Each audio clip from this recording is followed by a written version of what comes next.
Sveiki, mes esam sporto salėje Naglis Gym kartu su Sporto bulvaru. Ir šiandieną mes mokinsimės, kaip taisyklingai smūgiuoti keliu. Kelio smūgis taip pat yra labai efektyvus, artimoj kovoj ir tikrai kelio smūgio dėka jūs galite greitai pasiekti pergalę.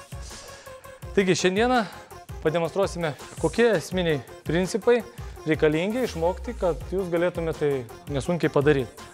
Aišku, treniruotis reikia, bet sužinant ir išmokstant esminius principus, taip jums tikrai palengvins.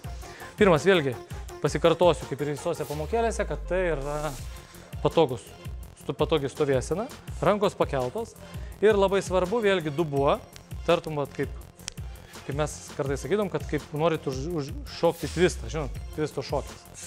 Tai čia, vėlgi, jums reikia dubenį pasukti šoną, išved dubenį, prilaikau šiuo atveju maišą arba būtų priešininkas ir kelio technika būtų, šiuo atveju prieš save, smūgis prieš save, prieš save.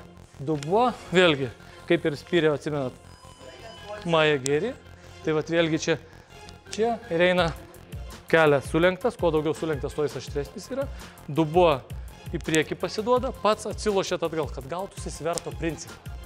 Kai aš smūgiavau ir atsilošiau. Taipogi eina smūgis ir žemas į raumenį, taipogi eina į šonų smūgis, kaip smūkinau, Mavašis smūgis per korpusą su koja, lygiai tas pats smūgiuojama ir su keliu. Pasukant kelią, taip pat smūgiuot galima ir su ši kelio dalimi, su raumeniu.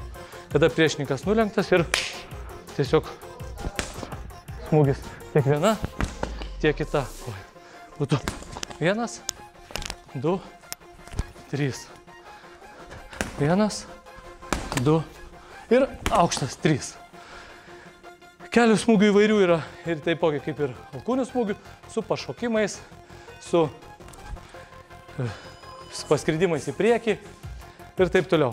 Treniruojantis vis tai galima išmokti, bet reikia suprasti esminius principus, kad turi būti svertas, smūgių metu jūs atsilenkėdami, jūs padidinat kelio smūgio galią. Lygiai taip pat smūgiuojant iš šono, tiek priekinė, tiek tolimesnė koja. Tai, kaip pastebėjot, kelio technikos nėra labai sudėtingos, bet jas mokintis reikia. Ačiū visiems už dėmesį. Su jumis buvo Naglis Gym ir Sporto bulvaras.